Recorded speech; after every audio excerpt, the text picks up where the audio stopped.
નમસ્કાર દર્શક મિત્રો, અવર રાઇટ્સ ન્યૂઝમાં આપનું હાર્દિક સ્વાગત છે। કરજણ પાસે આવેલી કાનમ પેપર મિલમાં ભયાનક આગ લાગવાની ઘટના સામે આવી છે।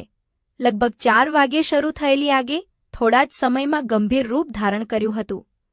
આગની પરિસ્થિતિને ધ્યાનમાં રાખીને તંત્ર દ્વારા મેજર કોલ જાહેર કરવામાં આવ્યો છે। કરજણ ઉપરાંત વડોદરા, ભરૂચ અને અંકલેશ્વર જીઆઈડીસીની ફાયર ટીમો ઘટના સ્થળે પહોંચી આગ પર કાબૂ મેળવવા માટે સતત પ્રયત્ન કરી રહી છે।